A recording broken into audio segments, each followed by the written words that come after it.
Hey YouTube, it's kind of cold outside, but I'm feeling so much better today, so I actually went to school.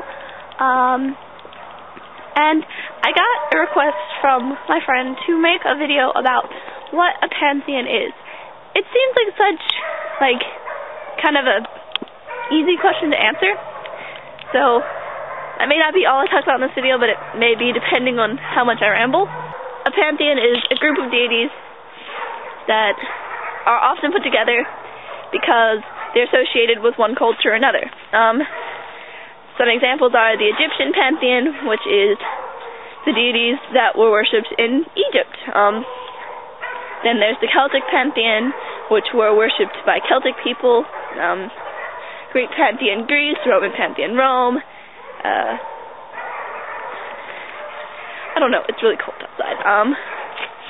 But I thought I would go for a walk because I haven't been outside since I was sick, and I didn't want it to get any worse, so I figured why not.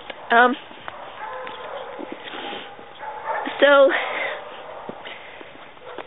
I guess I'll also talk about in this video how to choose a pantheon for yourself. With me, what I did was I started with the pantheon that interests me the most, which was originally the Greek Pantheon, because when you're in world history, you spend an entire semester learning about Greece and Rome, and it's just all you talk about for the entire class period, for an entire semester. So I was really interested in that when I first got into Wicca, because it was around the same time that we were learning that. But it didn't click with me as well as I liked it to. So I just started to research, and the next one I looked at was the Celtic Pantheon, which it really didn't click with me. I do kind of like it. There are certain aspects that I really like, but most of it just doesn't resonate with me. So I don't practice with that at all, hardly. There's only 2 or 3 goddesses that I really resonate with. But anyway, after that, there's a squirrel. Sorry. After that, I got to the Egyptian Pantheon, and since I found it, it's really been no going back. I love the Egyptian Pantheon. I love the myths. I love everything about it. I love the archaeology of Egypt, so that helps a lot too.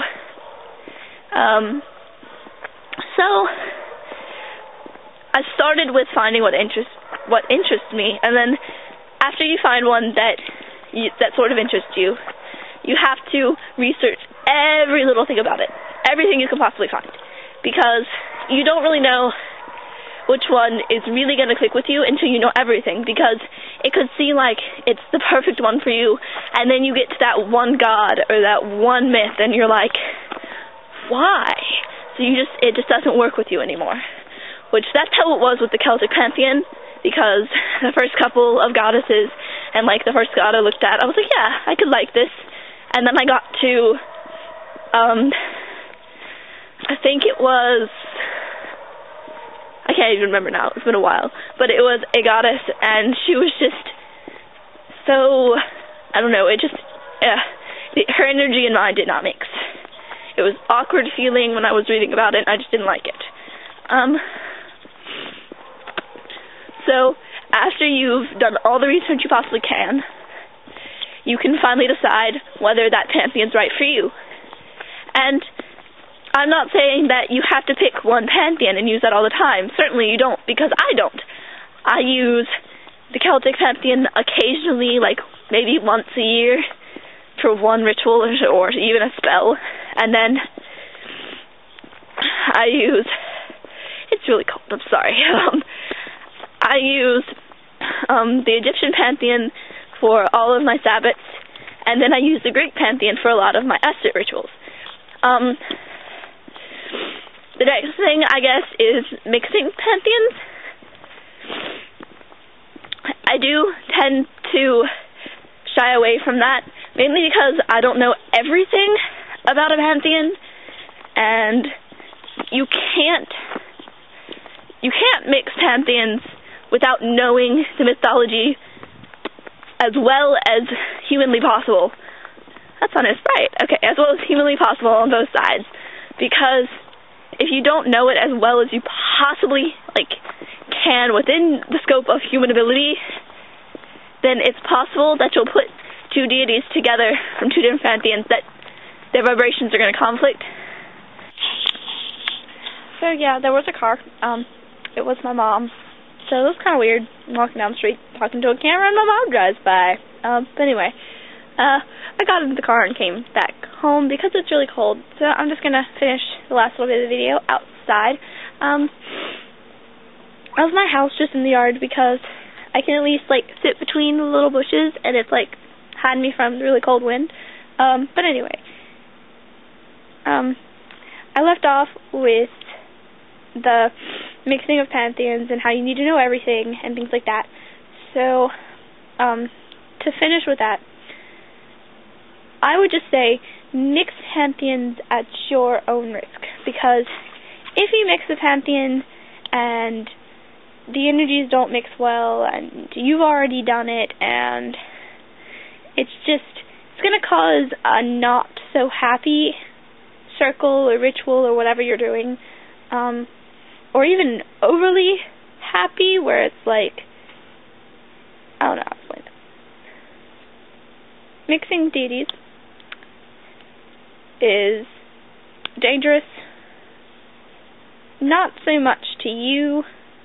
It's not going to, if you mix a pantheon or something like that, you're not going to have an evil spirit come down and haunt you and throw tables around or anything like that. That's just crazy. But it's going to be it's just going to be an awkward ritual. That's all. I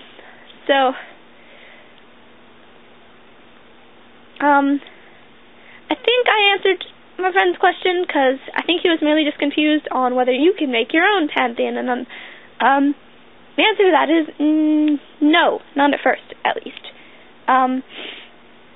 Pantheons are culture-based, and they're made by time, so you can't just up one day and say, I'm going to make a pantheon, and just put a whole bunch of deities from all these different cultures and make up your own deities or whatever and put them into a pantheon of your own and be like, this is mine. I guess you could try. If that works for you, great, but it would never work for me. So for me, that answer is no. You cannot make your own pantheon and just take deities from everywhere and make up your own where there are holes and things like that. That just doesn't work that way. So I'm pretty sure I answered the question as fully as I can right now, considering I'm still a little sick and it's really cold, and I'm feeling so much better though. So, and I'm getting a banded amethyst tomorrow. That makes me really happy. I'm excited. I'm really, really excited. But I think that's all for this video. I might make another video later on kind of a more psychological, religious topic. My psychology class, we're doing some really cool stuff, so I might make a video about that. So I'll talk to you guys another time. Bye!